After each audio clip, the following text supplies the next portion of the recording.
Yes, we are. You are set to go. Right. Welcome to Blockchain Week, everybody. Thank you all for joining us in person, in real life. Here's our illustrious leader, just in time. So, guys, we are live on Zoom. We need to be quiet. We need some silence in the room. If you would like to chat, you are welcome to go to the other room, but this is being recorded live. This is our inaugural Blockchain Week. My name is Karen Cohen. I'm the Deputy Chair for Blockchain Australia. We are proudly sponsored by YBF here. And this is Kaia, and it's her birthday. She came here. And Renee's birthday. We'll celebrate that on stage a bit later. I want to just welcome the blockchain startup community today. We are so super excited to be able to meet in person and to celebrate the startup community.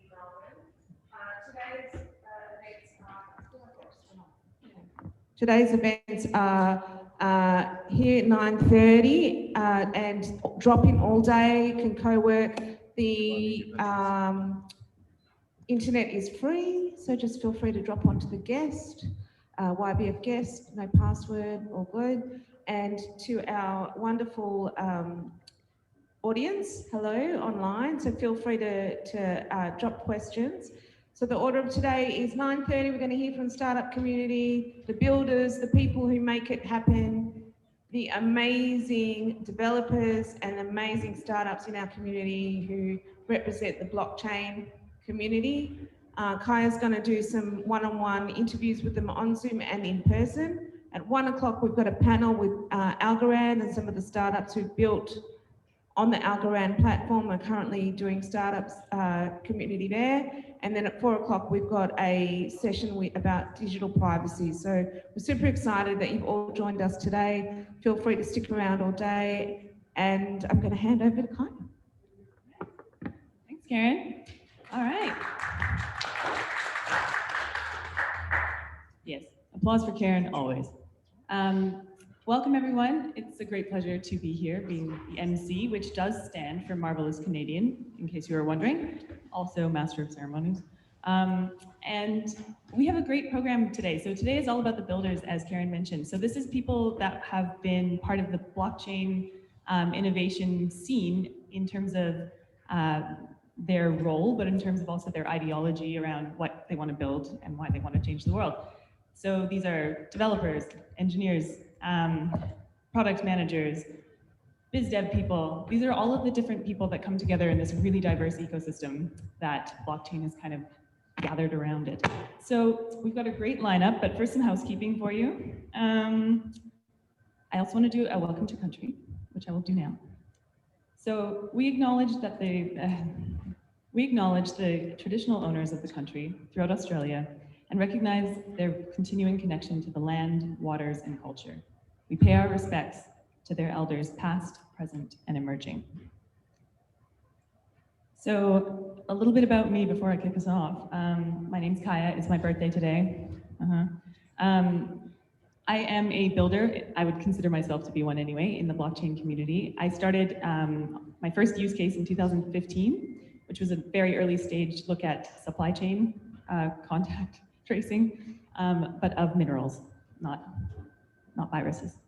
And then my next one was actually at the protocol layer. So I went all the way from thinking about things as a product manager at a small startup to thinking about things as a product manager with a team of engineers who wanted to build a consensus mechanism for an Ethereum client. And most recently, I started a cybersecurity company which used a consensus mechanism to solve for internal network security issues. And we recently merged with another cybersecurity company that does secure file storage. So that one is called Buildsort. That's where I am now. I'm the head of product there and a shareholder and a founder. And that's how I sort of fit into this mesh. The people we have today, we've got a great lineup, as I was saying. And I'll just ask that everyone's microphones are on mute in the Zoom. Good. We will be recording this session, so everything that I said that was embarrassing will be alive and well on the blockchain, I'm sure, forever. And if you have any questions, type them into the chat if you're on Zoom. Keep them in your head if you're in person. And we will get to those at the end of the session, so we'll have someone monitoring to make sure that we can catch as many questions as possible. So today you're going to hear from quite a few people. So Ignatius Bourke will kick us off from ProvenDB. Then we'll have Chris Dorian from Buildsort, Tony Surtees from Laava Labs, iLava, he'll tell us. Chris Weir from Verida will be next, and then Callan Sarre from Cryptocate, and Mortaza Tollo from Elbaite, Nick Williams from Sempo, Dale Taylor from FutureCX, and Andy Hutchings Broso from BC Gateways, and then Ray Wang from LucaPlus. Then we'll have some real life people that are actually in this room, so we'll call them out later. Without further ado, you have 6 minutes if you are talking about your startup, and again, or your scale up. Just a reminder that this is your opportunity for 6 whole minutes to tell the story of why you're here, what you're doing, why it matters. And I will be cutting you off because I've been told to be mean and cruel by Steve. Blame him. So Ignatius Bourke, you are first. Tell us about ProvenDB. Thanks, Kaia. It's great to be here virtually. So thanks for the introduction. My name's Ignatius Bourke, and I'm the business development lead at ProvenDB. Before I jump into what ProvenDB does, we need to first articulate the problem that we're looking at. And the first is basically looking at the history of information storage and its evolution into the digital world. Information security has always had 2 key concerns: preventing unauthorized access to information and preventing unauthorized modification of information. Before the emergence of digital storage technologies and the internet, physical security was generally sufficient to prevent unauthorized access. The threat of unauthorized modification was mitigated by the use of ledgers and records were inherently tamper evident. With the emergence of digital storage and the internet, all information is now held on digital media, and changes in digital storage create no meaningful forensic traces. Simply, digital information is too easy to fabricate, tamper, or delete. And I don't need to tell you all that. That's why we're here.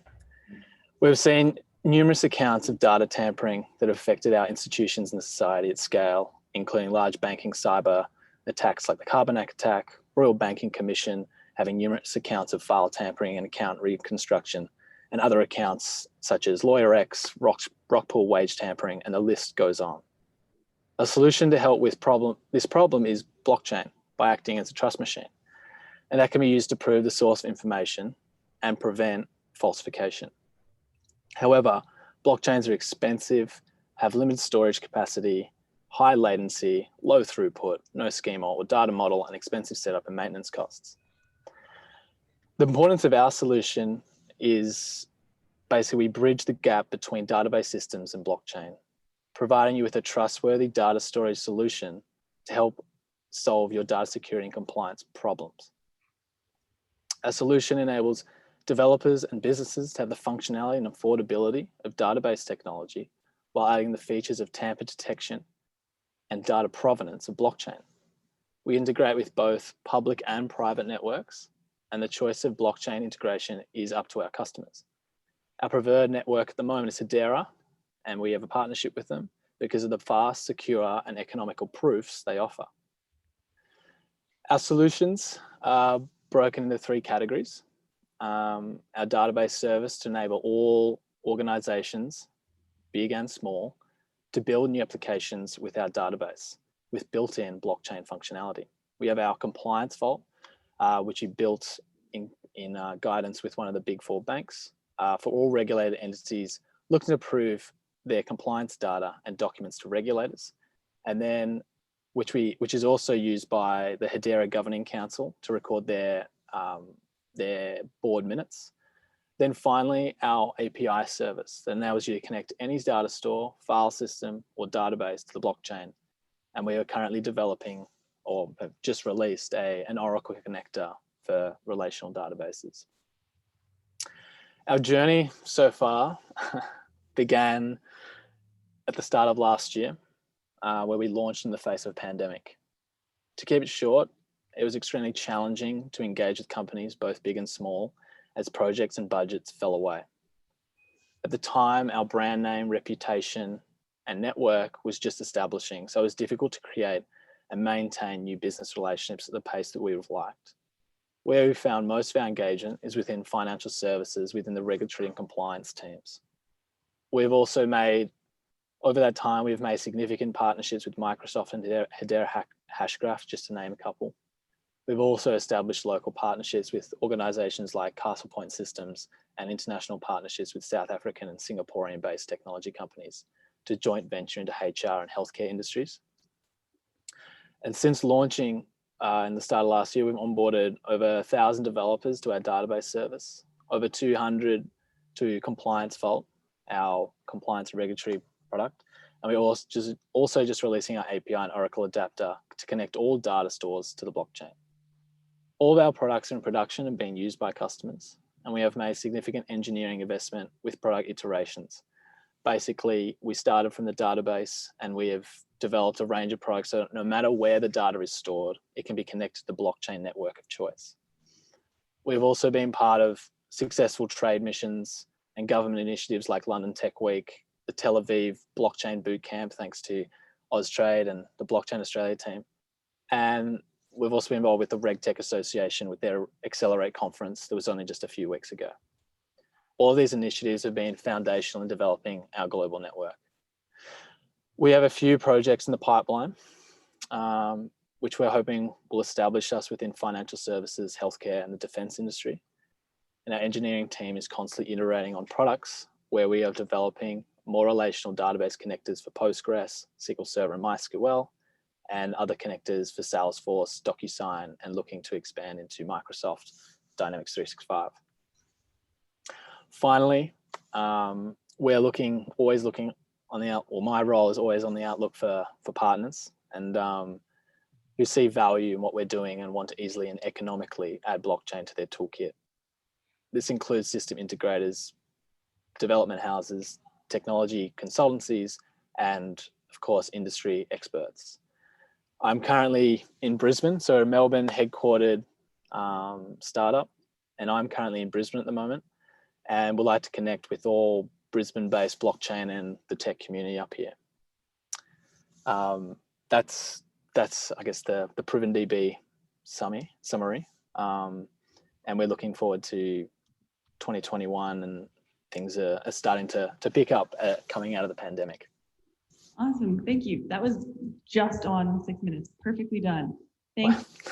Thanks, Kaia. Just a quick sense check. Is everyone in the audience able to hear what's being said on Zoom? All good? Semi-okay? Is there anything we can do about that? Just to make it a bit louder? Or okay, cool. We will work on that. Thanks again, Ignatius. Next, we have Chris Dorian from Buildsort. Same mandate and same 6 minute cutoff. Go ahead, Chris. Okay, so construction is one of the only sectors where multiple parties come together for the duration of their project. And they do so under a contract, and that's the reason they're called contractors. And contract management is possibly one of the most stressful jobs anyone can undertake. Basically, we have delays, which cause costs, blowouts. We have variations, so the changes to designs, which cause everyone to get into a flurry. The payments, basically, no one getting paid. Coordination between multiple stakeholders, and compliance, things like flammable cladding. All of these lead to disputes, and these are all costly and stressful.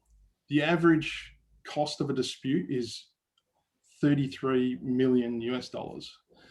And from some studies, the top reasons for these disputes are parties failing to understand their contractual obligations, so basically unable to read the legalese in these contracts.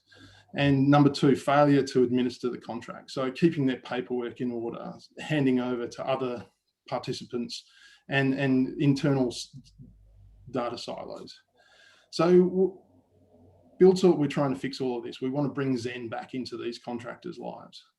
We're currently working on East Rockingham Waste Treatment Plant. It's a $500 million project to help the client to get their contracts in order. And the client has expressed some interest in some further projects. So what do we do? Well, first of all, most of these contracts are signed and just placed in a drawer. And they're only ever pulled out when there's a problem, and generally that's too late. So what we do is we turn this into a self-executing contract. We basically blend the legal contract with our no-code drag and drop workflow, which you can see behind me. We then, this does three things. So basically, lawyers that negotiate the contract don't need to learn how to code. It's easy to read and understand the obligation rather than reading the legalese. And number three, it makes administration a breeze. So basically almost automated.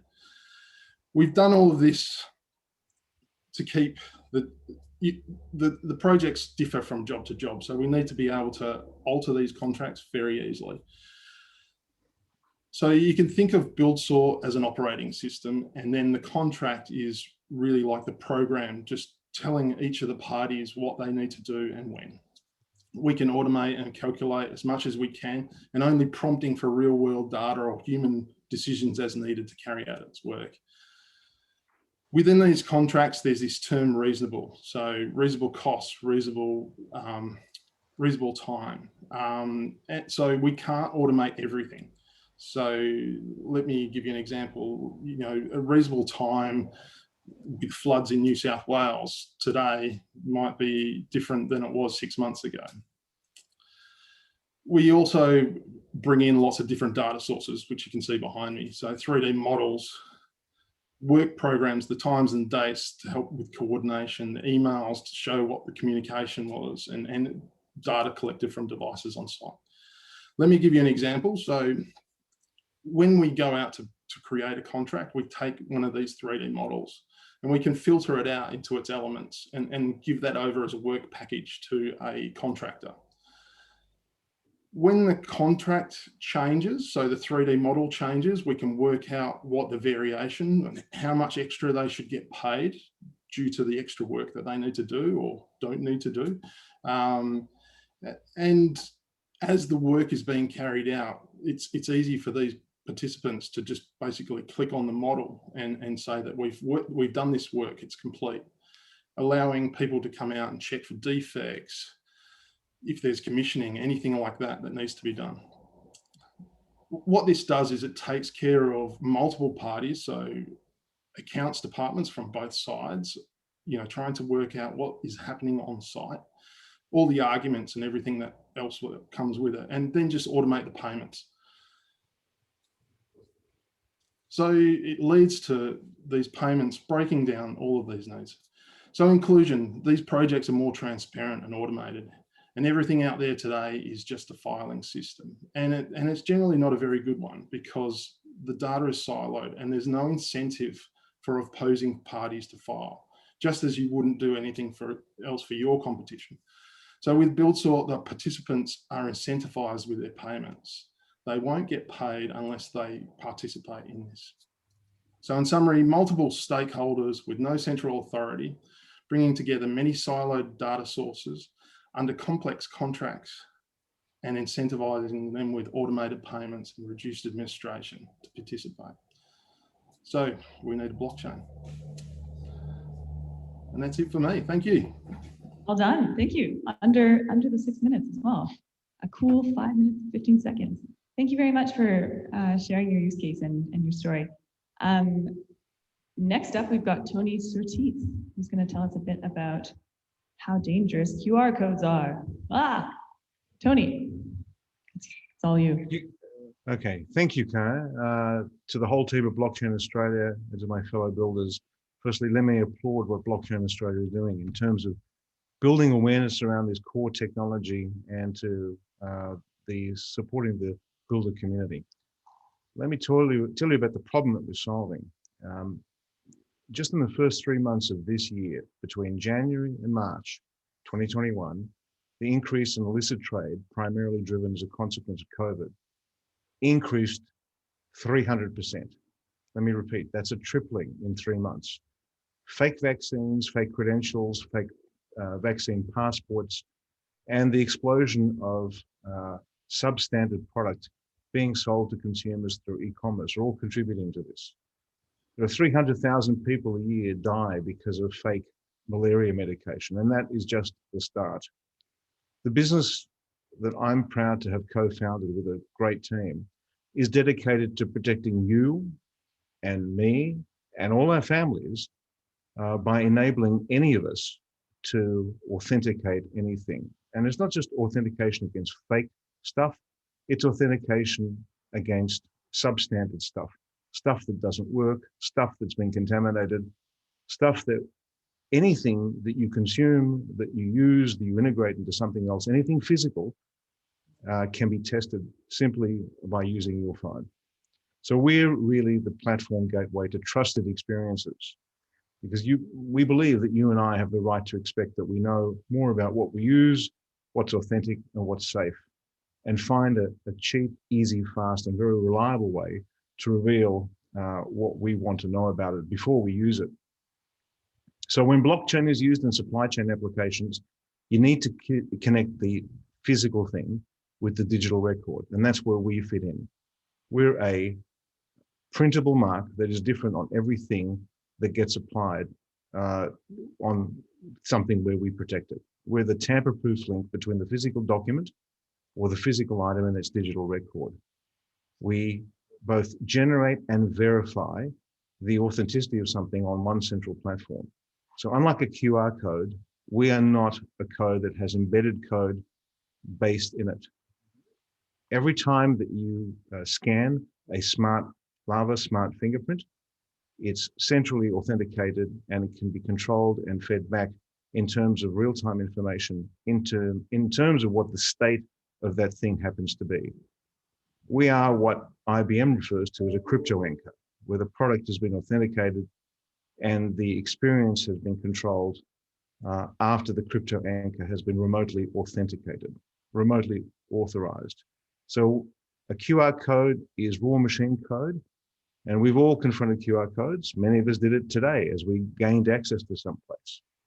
But that QR code is local authorization. It needs no server-side permission to open a URL. Once opened, that URL can do all sorts of things to your phone that you never expected and you will never know about until sometimes it's too late. A bad actor can create a lookalike QR code which scans just as easily as any other code, but it takes you to a fake or spoofed website. We protect against that type of incident in a low-cost, mass-market way. Our journey started as a really basic idea. One of my co-founders approached me about trying to protect the location of things like school uniforms for those of us who are parents, to actually help find them and return them to their proper owner. But then I asked our co-founders about, could we integrate blockchain and could we make the solution much broader?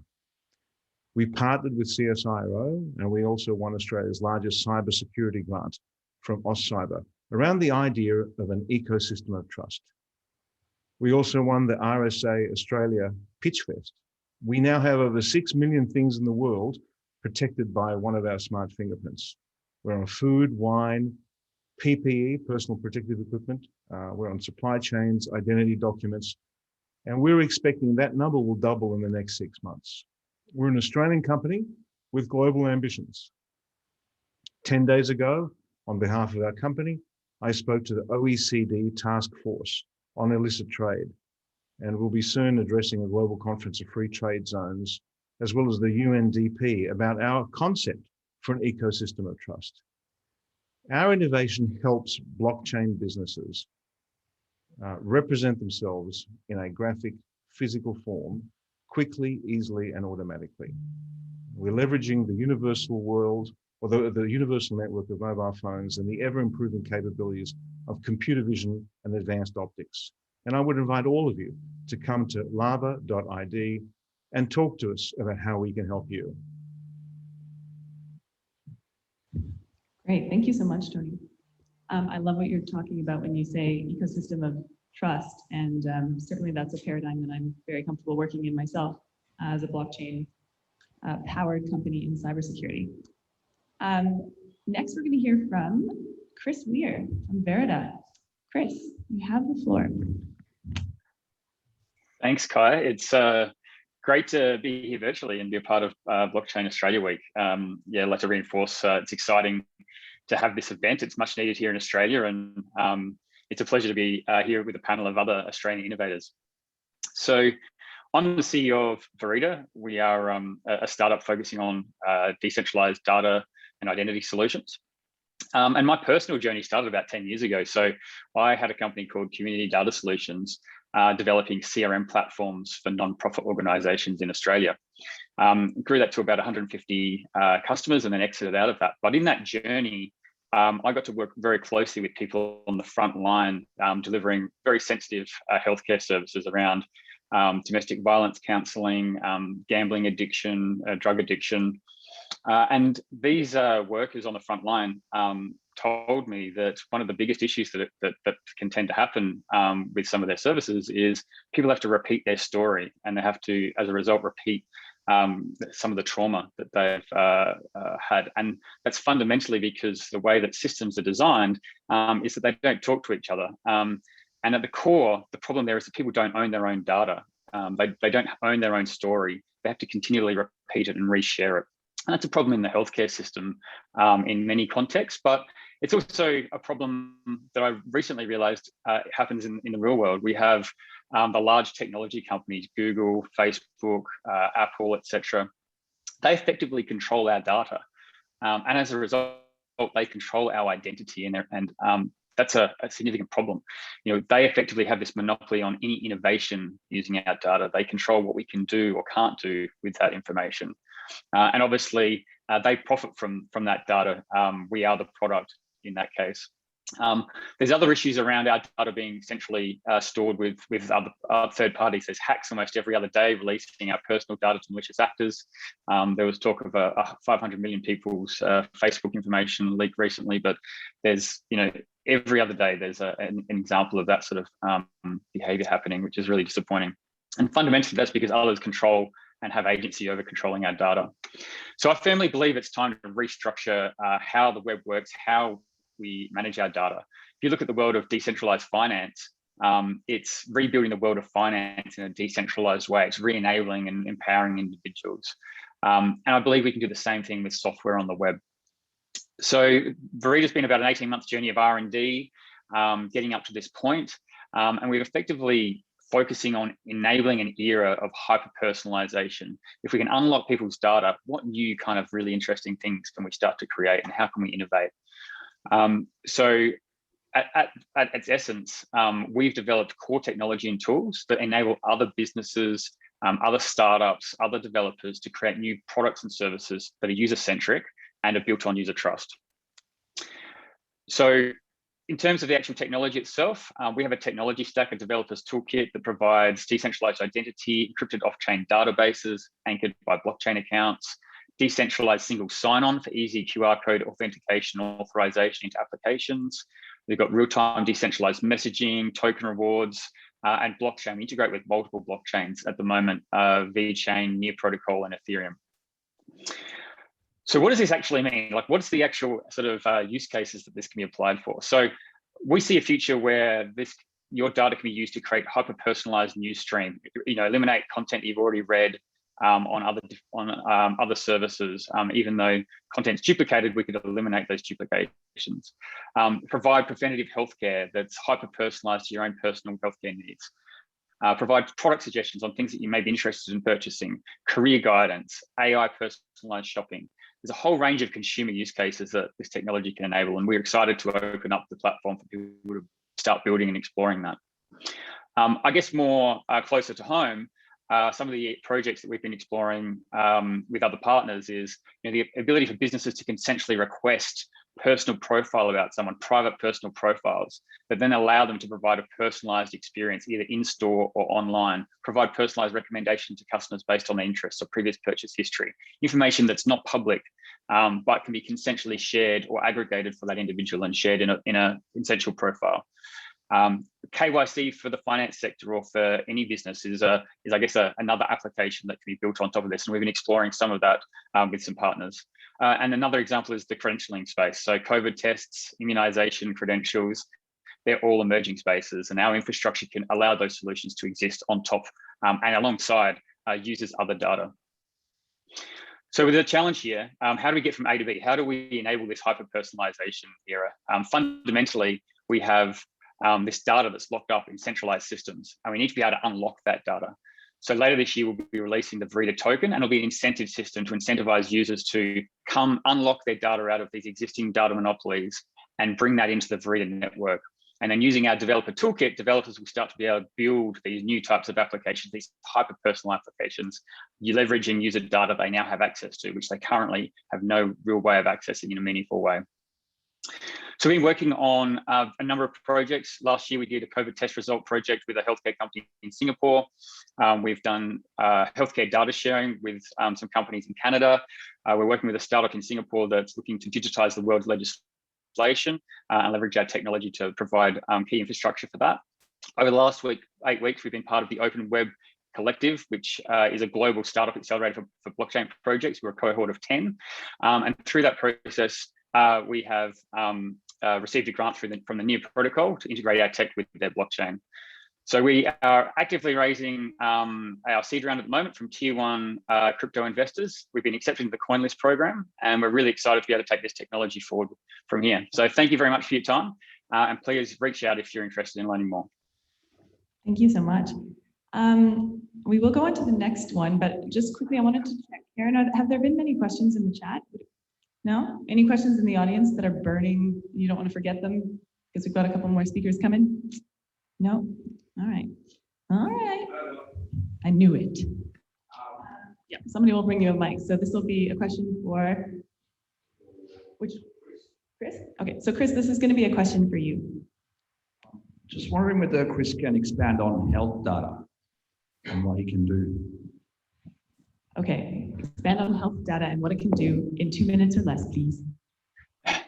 Sure, yeah, really good question. So healthcare is a really interesting one. So we've been working in America with COVID. It caused telehealth to suddenly be a big thing, right? So you couldn't go see your doctor, you had to do it online. So the project that we've done there has involved allowing people to basically claim their data and they see a specialist, and then be able to share that very quickly with different specialists and different physicians that may not be using the same technology systems as that original specialist.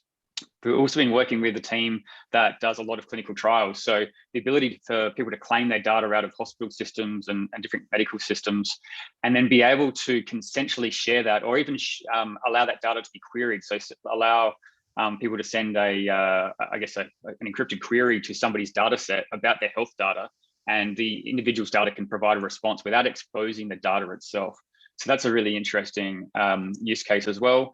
There's other projects that are looking to run AI algorithms. So try and train algorithms to provide new preventative healthcare solutions. So again, providing access to hundreds of thousands of end users' health records, allowing those algorithms to run in a privacy-preserving way.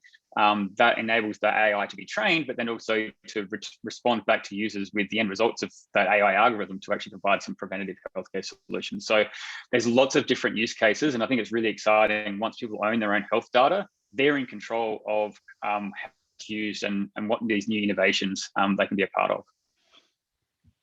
Thank you so much. Thank you for the question. Moving along, we will next be hearing from Callan Sarre from Cryptocate. Callan, it's all you. Awesome. Well, it's great to be here this morning. And yeah, my name's Callan. I'm from Cryptocate. So we do cryptocurrency tax reporting and have been working in the industry since about 2017. We also do portfolio management and things like that, but we've seen a huge amount of interest grow in the industry over the years. A few different bull runs come through. And at the moment, we're seeing a lot of people interested in decentralized finance. So people are staking and lending and providing liquidity to decentralized protocols. And this all has quite interesting consequences on the tax side of things. At the moment, we think that the guidelines that the tax office provide are adequate, but we also see the space moving very quickly into some of these more niche circumstances that people are able to do thanks to decentralized finance. And I'll illustrate one of the case studies in that regard. The main issue that we face as a company is basically data standardization. Or rather the lack of data standardization. There are many different data sets that are created in cryptocurrency, and they can be from exchanges and from wallets and smart contracts. and they all come in a different format and they all have different accessibility. So our main job is cleaning and preparing this data so that it can be analyzed for taxing purposes. And you might be familiar with the notion of triple entry accounting, which is basically having the blockchain to reconcile financial data so that we have a single source of truth to accelerate things for accountants. But really what's happened so far in cryptocurrency is that the data has been fragmented into all of these small little pockets throughout the ecosystem, and it's becoming more and more of a challenge to reconcile that as more and more people become interested. So that's basically what we're facing, and integrating that data and making sure that it can be reported upon is our main focus as a company at the moment. So there are a limit to the guidelines, and I'll illustrate a point now. If people are familiar with MakerDAO, it's basically a way that you can receive a collateralized loan to yourself. So I could take Ethereum and deposit it in an Ethereum smart contract and receive a US dollar stablecoin in return. And this stablecoin is called DAI. And it's not actually a taxable event to make a loan to myself, but if I was to dispose of that DAI, then it would be. And then we can take that DAI that I've generated in a loan to myself, and then I can put that in a Uniswap liquidity pool and receive a liquidity token that represents my share. And then I could earn income from the trading activity in that liquidity market.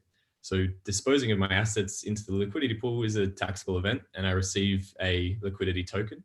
And then when I get my assets back out, then I'm looking at another cost base for the assets that I receive. So you can see how things get pretty complicated pretty quickly. We're talking about multiple decentralized financial platforms and a number of different events that happen in there. So we'd really love to see the tax office shine some light onto how these things should be treated, even though there are guidelines in place. There's nothing explicit at this stage. So that's kind of what we're facing at the moment. And that's all well and good, but that's just for Ethereum. And we're seeing all of these other platforms emerge in the blockchain and DeFi space that will continue to complicate the issue. So at the moment, we think that the regulation is pretty good, but it's going to get a lot crazier in the space as it goes on. My recommendation would be to anybody that is building a product on blockchain or a cryptocurrency product to consider what the taxable implications are and make sure that your data is accessible. And if you are an investor and you're trading in the space, make sure that you're using platforms that have appropriate data export functions and that can be reached, because it's really important that we can make this we can bridge the gap between the bleeding edge of decentralized finance and the existing system. And that's kind of my understanding of how we can shift things towards a more decentralized financial system, is making sure that we're meeting existing regulation, but at the same time updating the status quo so that we have the capacity to change the system in the future. So I hope this has been relatively interesting. I know that tax is a little bit drier than some of the cool projects people are working on in decentralized identity and things like that. But I think it's a really important space to cover. Very interesting. Very interesting. And interesting enough that we even have a question for you, which I can tell you about on screen. So have faith. It's an interesting topic. Callan, David Higgs is asking, none of the crypto tax reporting tools currently have the ability to categorize crypto option contracts, i.e. BTC puts and calls. How do we deal with this? Yeah, I mean, that's exactly the kind of problem that we're facing. And we're basically trying to take the data for, some of the more complicated CFD option trading and things like that, and extracting it and then formalizing it into a standard format so that these tools can actually interpret what's going on there in a tax sense. So that's what I spend a bit of my time doing, is writing the code that can unpack that data and make sure that it can be integrated into crypto tax reporting tools and for analysis. Very cool. Well, we're happy to have you. Thank you very much for sharing. No worries. So yeah, if you want to get in touch, Callan at cryptocate.com.au to chat about DeFi or crypto tax, I'd be happy to have a chat. Yeah, for everyone who's online, hopefully there's been thrown in the chat everyone's contact details. For everyone who's in this room, Karen, do we have something? Is there a place where we can send people to look at all of the different LinkedIn links? blockchainweek.com.au. Yes. All right. We can also maybe send out an email. All right, so next person up is Mortaza. Sorry if I've said your name wrong. Mortaza from Elbaite. Yeah, thanks guys. Hope everybody's having a good morning. I thought I might actually start out with my journey into how I started with in the crypto space, and that would give you a bit of a background as to why I created Elbaite. I started in 2013. I was an accountant, and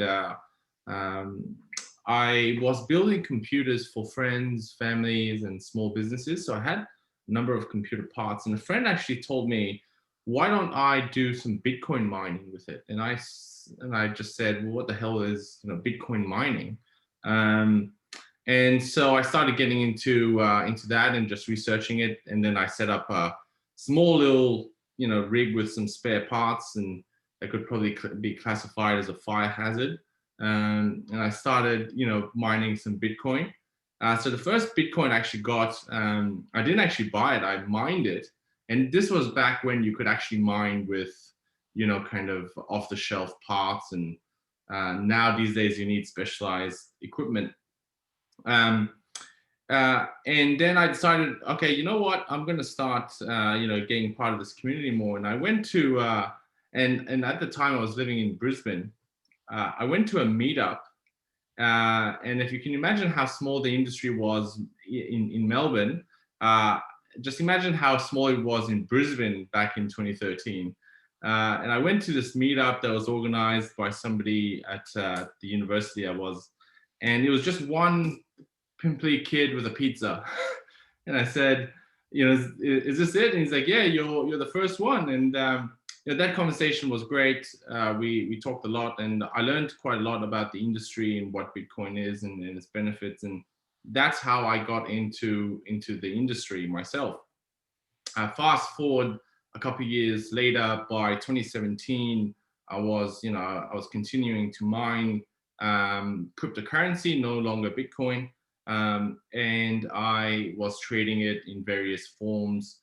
But the one thing that kept occurring is that the exchanges I kept using kept getting hacked, and some of us here may have used some of these exchanges before, but and I don't even want to think about how much Bitcoin or cryptocurrency I've lost throughout the years, but they usually just send you a bit of an email that says, we're doing some sort of maintenance at first, and then the maintenance turns into transactions are being suspended, withdrawals are being suspended, and then that turns into we had some unauthorized access, and we're doing this and this, but we're gonna keep you up to date. Oh, and by the way, all your cryptocurrency is gone. Thank you. Come again. And I just said there's got to be a better way, because the Bitcoin is supposed to be this peer-to-peer financial infrastructure. How is it that we've centralized it back again and turned it into a bank now? Everybody's holding all their Bitcoin in a exchange. And that's when I started, I guess, using alternative means. Back then, there was really not too much, DeFi wasn't really on its feet.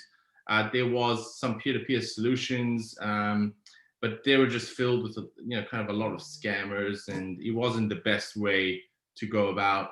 And so that's how I came about thinking of a solution, and that's how and why Elbaite was created. So what is Elbaite? Elbaite is a non-custody exchange.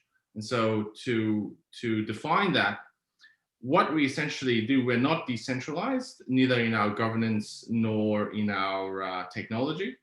What we simply do is we allow the exchange of Bitcoin. So one person can buy Bitcoin from another, but we do it in a way that we ourselves don't hold that Bitcoin. So it doesn't go through some sort of wallet temporarily. It doesn't flow through us at all. So whether we suspend trades because we are updating our database or uploading a new feature, your Bitcoin is with you at all times. So how we do this is we employ a escrow, And that escrow is only escrowing the fiat currency. So in our case, the Australian dollars. And that's escrowed in an Australian bank account. And the Bitcoin flows simply from whoever is selling the Bitcoin, and it goes directly to whoever is buying the Bitcoin. And that's it, right? It's directly peer-to-peer on the blockchain. It's verifiable on the blockchain. We show the TX hash or the receipt to both parties. We know that that TX hash, and we can verify that the correct amount of Bitcoin has gone from the seller to the buyer. And we don't need to take anybody's word for it. And once we've verified that, we release the escrow to the seller. So both parties walk away quite happy. The problems, not only do we just solve, I guess, one of the big problems, and that is security, in that we don't hold anybody's cryptocurrency at any stage, at any time, at all. But in addition to that, all our transactions that happen on our exchange is verifiable on the blockchain. It's on chain. We can't make up transactions as some exchanges have done in the past. Additionally, there are no hidden fees. So we don't have sort of withdrawal fees. We don't have deposit fees because you're not withdrawing anything. When you buy that Bitcoin, you get it directly to your wallet. And that's the end of the story. You can go ahead and do whatever you want with it now. I'm going to give you a quick 30-second warning. Yeah, and that's it. That's the wrap up of how I got started and what Elbaite does. Fantastic. Great timing. And thank you. Are there any questions from the audience or from the chat before we move on? Yep, you've got a question in the audience. Thanks. When you say you're not charging fees, are you charging on the escrow services? Are you creating some form of other spread or whatever? Otherwise, how you make money? Great question. So just to clarify, we do charge a fee, and that's a transaction kind of a commission fee. But to clarify, we're very transparent with our fees, as in there is just that one single time fee that you pay for the transaction and no more. There's no additional fees after that. Great. Thank you for clarifying. Thanks very much. We have one more question. Okay, for the escrow, so the buyer of the Bitcoin has to send the money to your escrow account first, right? Correct. Yes. Why don't you use atomic swap? It's way more simpler. Yeah, I do agree with you. I think there's a that comes into the DeFi space. But what we're solving is customers wanting to buy Bitcoin using Australian dollars, and as maybe the future is Bitcoin, but currently most people have Australian dollars, and we think we are that bridge between the fiat world and the cryptocurrency world until a time when everybody's using cryptocurrency. Gotcha. Well, you know who to talk to when it's time to atomic swap some stuff. We've got 3 more great online presenters. The first of which is Nick Williams from Sempo. Nick. Yeah. Hey, everyone. So my name's Nick, and I am one of the co-founders of Sempo. We are a startup that helps NGOs get cash into disaster zones for people affected by humanitarian crises. So there's this stat that I always love to start with, that just blows my mind whenever I think about it. And it's that it was this study of Syrian refugees living in northern Syria who'd been displaced by the conflict over there. And it was looking at sort of their behaviors around humanitarian aid. And what they found is that 70% of those refugees had sold the aid they've been given to buy what they actually need. That's just, I mean, it's just a huge number when you think about it. 70% of people, like when they're given something, just didn't need it, needed something else instead. And this is to say that basically when it comes to working out what people need in humanitarian crises, we're pretty terrible at it. We think people need water, they actually need food. We think they need food, they actually need clothing. Or reality is everyone needs something different. There's not just one thing that everyone needs when they're affected by a crisis. It's incredibly dependent on circumstances. And so there's a really quite simple and very clean solution. Oh. Sorry, we're struggling to hear you. We can't hear you. Sorry. Oh, really? Might need to get your mic fixed a little bit. Yeah, better. I think interesting. I'll swap to. I'm going to swap to the old manual, old school, original technology. Is that working better? Yeah, much better. No. Is that better? No. I think maybe No, I can't hear anything at all. turn off your video. Technology, am I right? Yeah, feel free to turn off your video. Nick, you are doing, I can hear him great. Sorry, it's Andy here. I can hear Nick really well, so it might be just a problem with Zoom.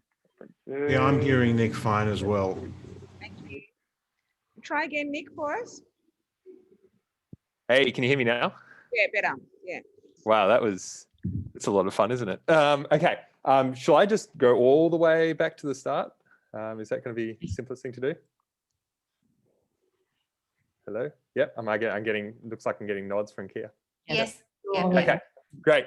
So basically, we're working to get cash into disaster zones. And there's this statistic that I love, which is that 70% of Syrian refugees have sold the aid they've been given to buy what they actually need. And so this just really points to how terrible we are at working out what people need in crises. We think they need one thing and they actually need something else instead. And there's this really, really clean sort of way that we can address this issue, which is just instead of giving people stuff like food or water or clothing, just give them money and let people buy what they actually need. Because then the reality is in most humanitarian crises that we see actually occur near areas where you can actually go and buy food. It's not total devastation. There's often a market nearby or a town maybe an hour down the road where you can go and buy what you want. And so really over the last 10 years, it has sort of become acknowledged that giving people cash instead of in-kind aid is the gold standard of how you help people affected by crises. But unfortunately, it's comprising of less than 10% of total humanitarian spending. So of all the money we give, the billions of dollars of aid we give each year, less than 10% actually goes towards this like gold standard of how we think we should give aid. And one of the reasons behind this is that it's actually really, really a nightmare trying to get cash into a disaster zone. We've spoken to humanitarian organizations who've wanted to give cash to people affected by a crisis. And they've told us that the single best way for them to do this is to get a backpack, stuff it full of cash, and get on a boat and travel down the river. Because at least if you're on a boat traveling down the river, you're less likely to be ambushed than if you're in a car down the road. If you're on a car, it's too easy for someone to pull out a truck in front of you and take all the money at gunpoint. At least if you're on a boat, you can see people coming. And so really, we've got this great idea that's just fundamentally flawed at its very core and that we can't get money in. And so what Sempo does is it makes it easier. We make it easier for NGOs to get cash to people affected by these sort of crises. And the way we do this is we set up very, very lightweight financial networks that are powered by blockchain that we can set up inside a disaster zone that makes it very easy to get in a secure manner cryptocurrency. And so we tend to use stable coins that sort of depend on the context. And so this isn't the sort of cryptocurrency networks, trading platforms that we're familiar with on a day-to-day basis, running on desktops or high power phones. We use very, very simple technology because a lot of people don't have mobile phones. So we often use contactless payment cards that we've built ourselves that can store cryptocurrency balances on them. Or we use SMS or other solutions like that we've constructed ourselves. And so the first place we launched this, actually coming back in the sort of full circle, was working with Syrian refugees in northern Lebanon. And we've grown from there. We're now doing about 1 million transactions a year, working with some of the largest NGOs on the planet, including the Red Cross, the UN and Oxfam. And we've worked in a lot of emerging and very complex situations trying to get this emergency aid in there, including places like Iraq, Kurdistan and Venezuela. And what this looks like is that we find a small number of vendors who can act as an off-ramp for this cryptocurrency that do actually have access to bank accounts. And then they basically create this small ecosystem that basically is a small crypto economy with the small number of off-ramps to close that loop. So that's what we're doing. We're looking forward. Last year we we won a €1 million grant from the European Commission to scale our work in partnership with Oxfam. And we're now using that to sort of scale across the world in various humanitarian crises. I'm aware that's going over 6 minutes, so I apologize, but that's me. Thanks for listening. Oh, that's great. And that wasn't your fault either. Thank you so much. I've been following your project for a while, and it's great to hear how it's going. Congratulations on the grant. Thank you. So we've got two more, and for the sake of time, I'll just move right along. Dale Taylor from FutureCX, you're up.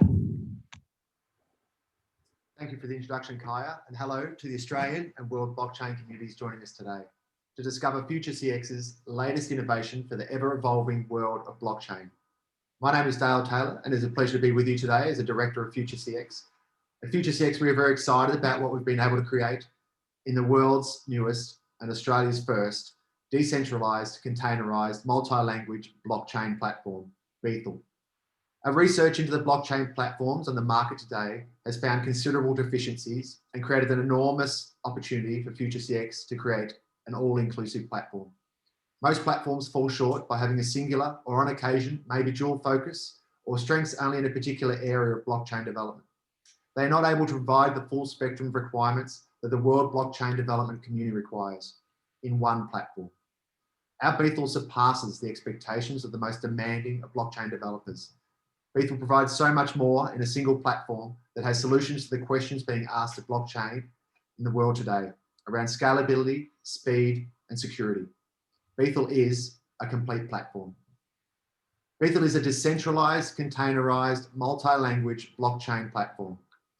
Let me break it down for you, some of the many areas to give you a brief overview of what Beethel is all about. Decentralization. With the days of the legacy storage system soon to disappear and a realization that decentralization provides endless benefits around the security, storage, and retrieval of information, Beethel provides all the main things you would expect of a modern platform in its decentralization and more, utilizing decentralized APIs, decentralized cryptographic swap systems, allowing you to develop your own digital currency exchange within the Beethel platform space. Simply put, this is game changing. Decentralized data bridging, decentralized middleware, develop and host in a decentralized space, which is new to industry, and decentralized certificate authority. And if that is not enough, at Beethel, we will also be looking to offer decentralized cloud services. Beethel is industry leading in its decentralization. Beethel is containerized. Smart container subscription via non-fungible token-based smart container deployment, a world's first, an efficient way for the end user to avoid transaction fees while embedding data into the blockchain, all the while utilizing the advanced non-fungible token and smart contract technology. Beethel has other key principal components, including proof of concept, proof of value, proof of distribution, which is unique to Beethel. Beethel is completely flexible to its users' requirements. Beethel is multi-language. With the release of our beta version, Beethel will be available with 2 software development kits, Java and Python. But at FutureCX, will we not be stopping there, with plans to integrate the top 7 utilized software development kits in the market into Beethel. Why? Because we think as a blockchain developer, you should not be forced to move from platform to platform because you develop blockchain for a variety of different industries. With Beethel, you'll be able to do it all in one place.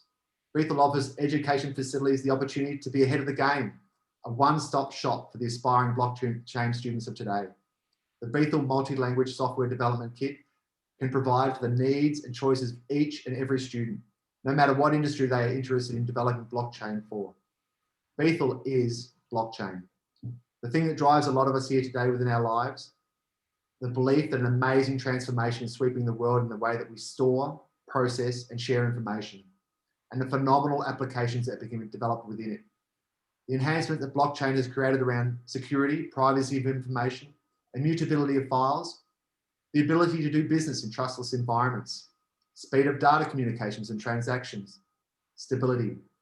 And Beethel does blockchain at the next level, offering the unmatched advantage of on-chain double encryption technology within its ecosystem. All data stored in the Ledger's ecosystem and data passing through all communications, transactions, and transmission channels within the Beethel platform are double encrypted, ending any fears of data breaches or sensitive information falling into the wrong hands. Also, FutureCX is partnered with one of the world's leading blockchain security companies for platform security aspects, Akati Security, as well as Microsoft Azure and DigitalOcean as our cloud partners, to ensure that we at FutureCX and our Beethel platform remain beyond reproach when it comes to ensuring the strength and longevity of our blockchain platform, while always protecting the security and privacy of our customers. Finally, Beethel is an entire ecosystem platform, with initially availability across public networks, with private networks soon to follow. Beethel will be available for all to use. At FutureCX, we are looking forward to building relationships and working with the blockchain developers, communities, and education facilities of the world with our newest offering, Beethel, which is sure to create excitement with its amazing attributes. Beethel, a decentralized, containerized, multi-language blockchain platform. In the time today I've had available, I've only been able to highlight a few of the many functionalities that Beethel is able to provide, far above all blockchain development platforms currently being used today. Make no mistake, this is an industry-changing platform. In conclusion, and most excitingly, the countdown to our very imminent release of our beta version. You can pre-register at beethelnet.io from today onwards and start your discovery with Beethel to encounter a whole new world forward for blockchain development. Thank you very much, and back over to you, Kaia. Thank you so much. No worries. Are there any questions before we move on to our next and last virtual presenter? I've got a question. Yeah. Down here. How did you come up with the name Beethel? Yeah. How did we come up with the name Beethel? Beethel was created by some of the other co-founders. So it's a name that was... House for everybody. Oh, it's just a combination of people coming up with it, I guess. No particular underlying reason. It's a house for everybody. So the belief is, in general, is the Beethel is a house for everybody, is what I'm being told. Nice. Well, thank you very much. I'll be checking that out later. Sounds cool. Last but not least, we've got Wang from LucaPlus. Take us home, Ray. Oh, cool. All right. Thanks for that. Yeah, thank you for everyone that joined the event. And also thanks for Blockchain Australia for giving us this opportunity to present here. My name's Ray Wang, and I'm the CEO and co-founder at LucaPlus. Today, I've also got our CTO Faisal here to present with me together. So yeah, Faisal, would you like to say hello to everyone as well? Yeah, good morning, everyone. Cool, awesome, yeah. So yeah, so what do we do at LucaPlus? So at LucaPlus, we are actually an e-invoice powered digital payment solutions and intelligent network system that is to aim to ease cash flow for businesses in Australia and it could be global in future. And we enhance the trust between suppliers and customer by building a connection bridge to allow them to directly transfer invoice data between their financial systems. So we actually act as a third ledger for the businesses, and also we enable them to run a much better business in the future. So this year we actually have become an e-invoice partner with MLB, and also in total we have there are about 50K invoices got sent on our network system already, and also we aim to make our LucaPlus e-invoice to be the first e-invoice to get sent on Mars. Yeah, and 3 problems we are solving for other businesses. First one will be the cash flow and late payment issues. So many of you probably don't know that in Australia, every single year, there's about $115 billion worth of invoices get paid late to businesses. And averagely, the delayed days is actually 23 days, which means 53% of the invoices actually got paid late. Also, according to the record, business that get paid late, get paid faster and on time has a much better growth rate. So the growth revenue rate is actually 30% higher than those ones that get paid late. And the second problems we're solving will be the time consuming and high cost of processing invoices. And again, according to the research done by ATO, averagely it costs about $20 to process one invoice, which is the combination of making a mistake and you have to chase up the invoice, fixing whatever you've done was incorrect, and also obviously pay your staff, etc. And the third problem we are solving is protect business from invoice scam. So again, according to the research result in 2019, there are about $132 million lost in Australia due to the invoice scam. So yeah, these are the three problems we are solving for businesses. Yeah, and here we are. So yeah, would you like to talk about the innovation part to everyone, Faisal? Yeah, thanks, Ray. Apologize to everyone. I can't show my face for some reason. It keeps on telling me fail to start video. No idea what's going on, but I'll be quick. There's a couple of things that we've done in the back end to solve the issue of e-invoicing. Essentially, what LucaPlus is a B2B network of basically businesses transacting with each other. And transactions are essentially, the core of any blockchain. We have an in-house blockchain, which is a modified consensus based on the JP Morgan or the Quorum chain. We do talk to other chains also. We are right now using the blockchain purely for a proof and audit trail. However, there's a couple of other things that also happen when you raise an invoice. We track the identity, so we create a decentralized identity. We marry that decentralized identity with a PEPL ID, which is an international identity, and we track the life cycle of the transaction right from the invoice is generated to when it is settled. Our eventual goal is that every invoice in the world will be sent and settled digitally, both as an invoice and the means of payment for it. So, right now you have USDT and other stables. So we'll be launching that soon on our invoices. And then later on, we'll have government digital currencies.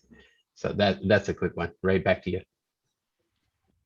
Okay, great. That's a quick one about us, and also the interesting journey we had.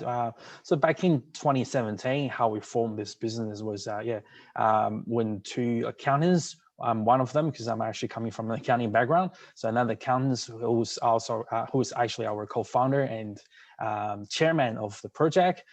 We first got introduced to Bitcoin, which was one of our clients, who's a millionaire now, obviously.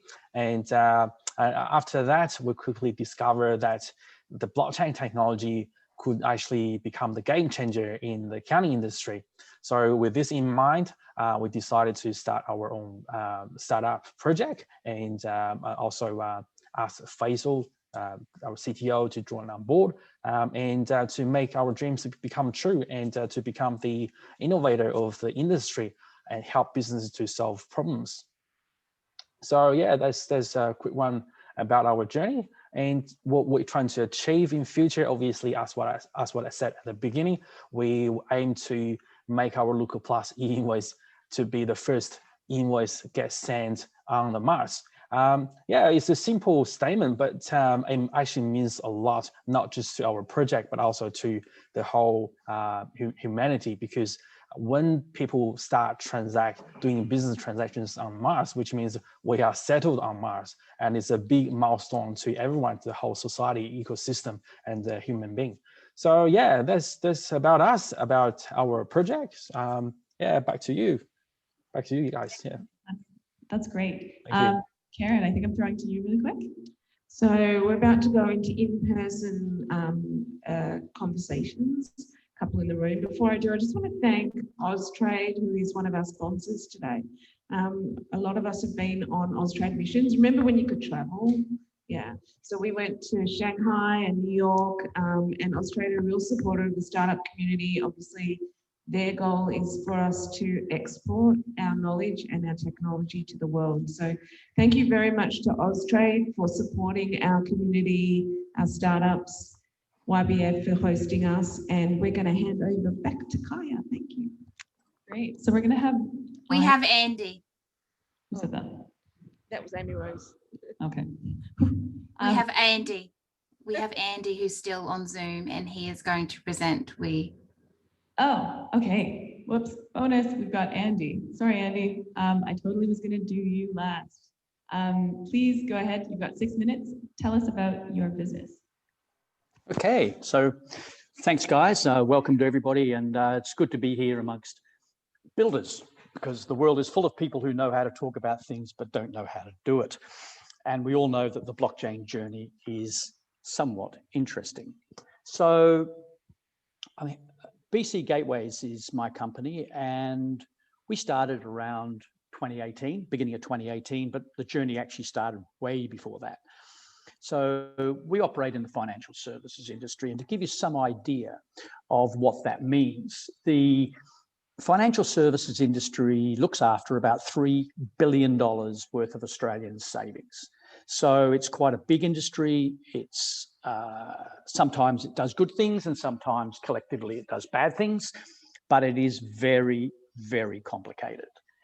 And it passes a lot of data around, often sequentially, in what is a highly regulated industry, enormous amounts of financial risk. I've seen checks for $76 million signed to repair damage done to individual investors.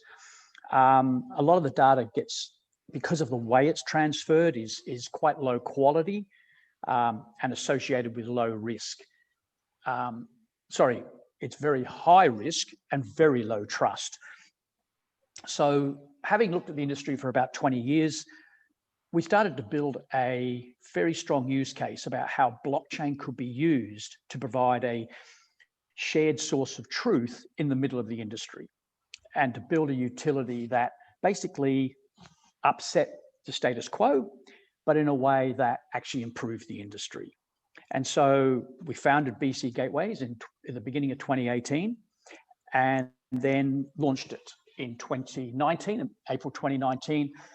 And in May 2019, our Genesis block was laid by Schroders and Fidelity in the Australian market. So we've always had some really good backers, and you still find it very difficult, obviously, to match banks' balance sheets and their ability to do endless due diligence. So we ended up being acquired by the listed Australian tech company, Iris, in January 2020. So some people would say we dodged a bullet, but we were there and we moved on. So it's always good to have a parent now that has a $2 billion capitalization. So we are Australia's first and largest Australian financial services blockchain. We are currently doing about 10,000 transactions a day.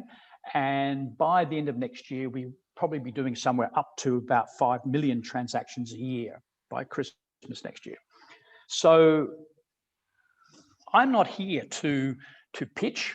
I've got a big parent who's looking after us and helping us grow, but I am really interested in expanding the connections we have and partnerships we have with other players who may be looking to add their services into financial services. So we did start with fund data, which, if anyone knows the industry, knows how complex that is, with daily pricing, tax, asset holdings, and a whole range of other stuff that boggles the mind. And in more recent times, we moved into RegTech. Many of you will be aware of the Hayne Royal Commission, and that generated a lot of regulation. Two big pieces of regulation that have come out in the last year is a thing called advice fee consent and a thing called due diligence obligations. And so we're launching 2 services around that in the middle and later this year. And with that, we've also been, I have become a key contributor to the government's blockchain roadmap in the RegTech area. So blockchain for us is a game changer. Not only have we learned a lot getting to this point about blockchain and how it's used, I still haven't seen that website that says, come to me if you need any information at all, because I can solve every blockchain problem. I've noticed that blockchain is becoming more acceptable, and yet at the same time, just as difficult to deploy. I've watched as in my industry, which is, as I said, complex, highly regulated, and resistant to change, I have seen the full array of commercial tactics used to block the development of more efficient systems. And at the end of the day, the industry only exists to look after the savings of Australians into retirement. And that's a pretty poor attitude. And, you know, there are people trying to change that. And particularly some of the politicians in government at the moment. And we're part of that. I just have to give you a quick 30-second warning. Thank you. So anyway, blockchain's evolving. We've learned a lot. And if anyone wants to talk to us about using their systems in financial services or wants some help, please feel free to call. Thank you. Thanks, Kaia. Thanks, Andy, and thanks for that call out. And I think that goes for a lot of the people here. They're looking for partners, they're looking for customers, they're looking for collaborators. So that's what this is about as well. So moving right along, we've got two great in-person presentations. I might start with Renee.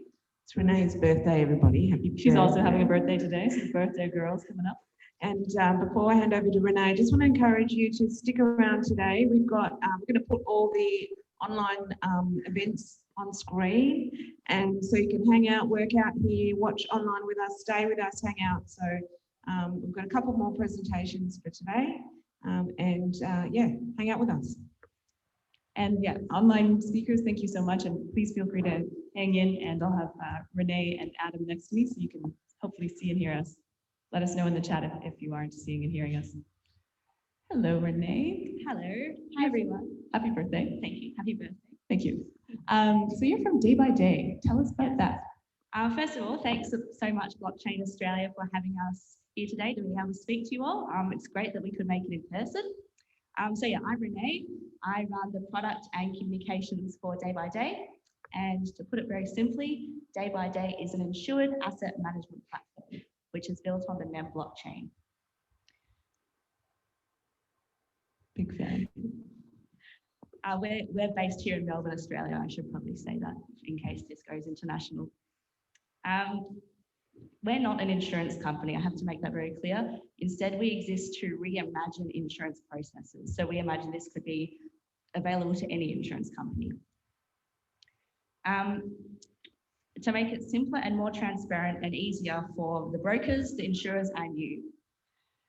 I can't talk about Day by Day really until I start with Asta. So Asta is an emerging technology and IT consulting company, which has been running for over 22 years.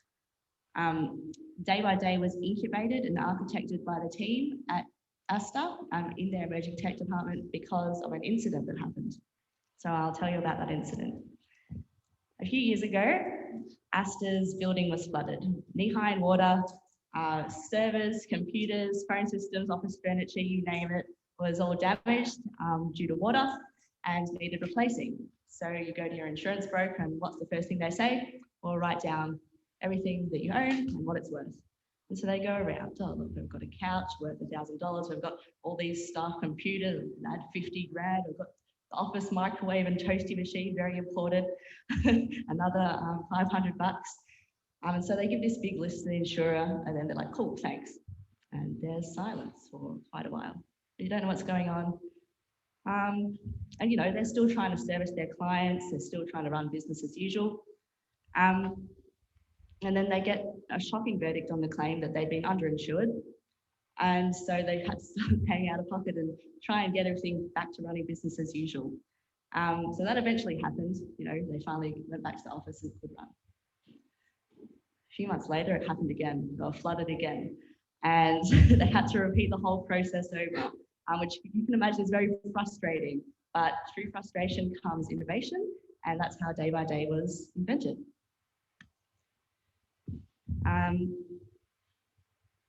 So every person here has either made an insurance claim or will make an insurance claim in their life. But when disaster happens, the last thing you want is complex system that you have to try and shuffle through when you're already trying to deal with this emotional disaster that's happened. You want easy ways to prove your assets. You want easy claims processes, and you don't want to be paying stupid premium prices because you didn't know you were underinsured. And it would be really good if when you give stuff over to an insurer, you sort of have an idea of what's happening. You want some information and transparency there. So the answer to many of these pain points we found was using blockchain technology. So this is what we envision. Say you've just moved house. You would open your Day by Day app, say, hey, cool, I've got a new cool speaker here.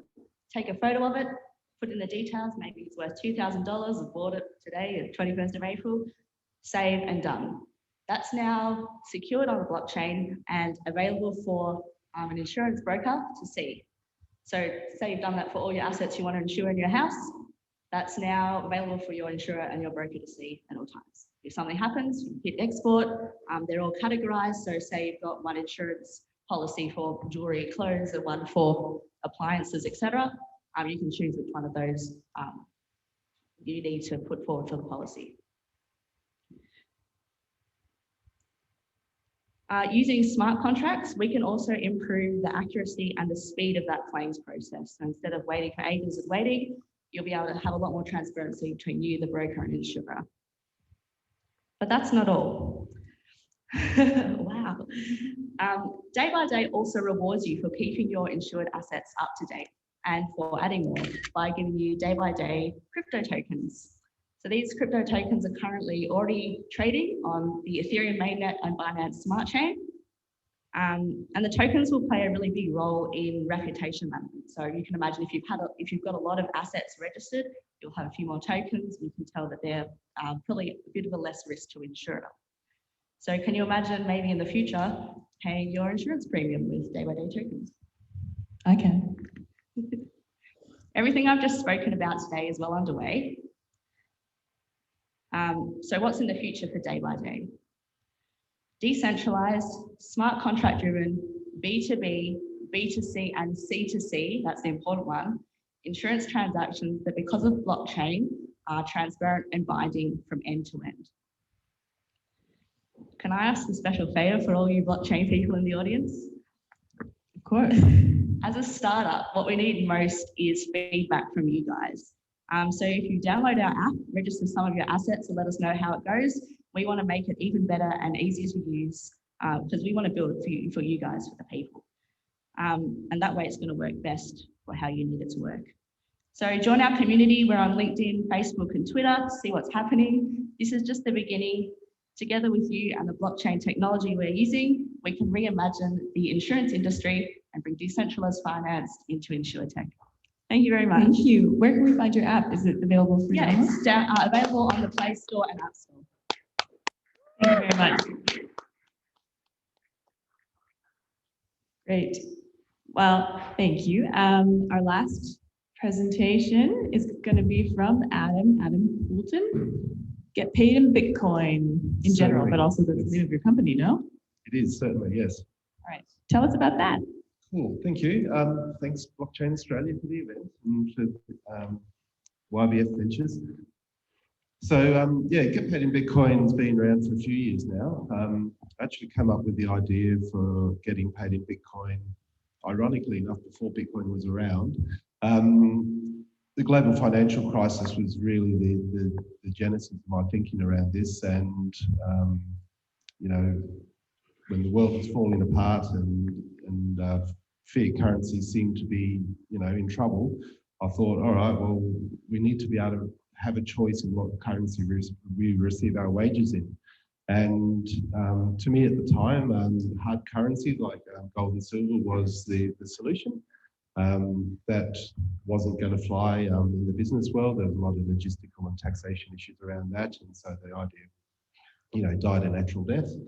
And then several years later, Bitcoin came around, and all of a sudden we had a digital token that was a hard currency, and the idea was alive and well again. I spent a few years looking around for developers. I'm not a builder myself. And I came across a fellow called Callan. He's been very active in the Bitcoin and blockchain space for several years now. And so he's the tech brains behind Get Paid in Bitcoin. And we had a minimum viable product up, you know, a few months after Lucas came on board. We were in beta for a year and a half or so, realized we needed to actually invest in this. So for the last sort of year and a half or so, we've been scaling, building a scalable solution, and we've launched that about 6 months ago. And you know, we're now building for the corporate space. So the initial product was really to allow individuals to opt in to receiving a portion of their wages in Bitcoin.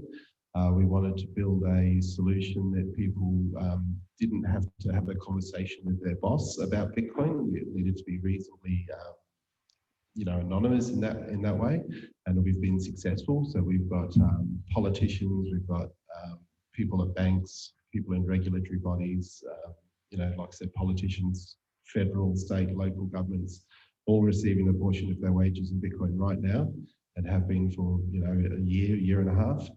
And done quite well out of it, just quietly. And what we're building now is a corporate solution so that, if an employer, and we're talking to several people at the moment that want to pay all their staff wages in Bitcoin. And so we've built a really smooth platform where all the thousands of employees can get a really smooth process and be receiving Bitcoin wages, very next payday. I probably won't go into too more I'm detail. actually curious about how, so you say people are getting paid in Bitcoin already, so without taking that complexity all the way to their employer, does the employer just get a form or some sort of information about how to pay their employees in Bitcoin, and what does that look like? Is it similar to what we have today? Yeah, so basically, if your employer pays in Australian dollars, which they do, their system is suitable to work with us. Once people register with us, we send information either directly to the payroll office or to you for you to take to the payroll office. And those instructions are pretty straightforward. We haven't had any pay officer reject them or say no. And the result is next payday, your wages get split and you receive wages in Bitcoin to the wallet address that you give us. So it's very simple. And the more people I talk to about it, they think it's very confusing, very hard, but it's a lot easier than you think. So if you're at all interested, just register and you can see the process. It's pretty straightforward. And that's getpaidinbitcoin.com? .au. Yeah. I just did the process. It's very easy. Yeah. Thank you. Cool, thank you. We've got 2 more minutes, so maybe some quick questions from the audience for any of the speakers. Yes. Before I hand over to the question in the audience, I just want to acknowledge Adam Poulton is our chairman and founder of Blockchain Australia. How many years ago? Yeah, it's a big deal. Should we clap? 7 years. So definite OG, and we wouldn't be here without him. So thank you, Adam.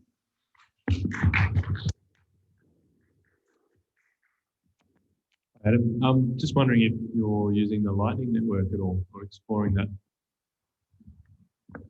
Yes, we're looking at it very hard. There's some issues, coincidentally enough, at the moment. Blockchain fees are through the roof. Hash power's down 33% or so. There's 180,000 delayed transactions in the mempool. And so, yeah, we've got to have a look at doing Lightning very quickly. And, you raise an interesting point because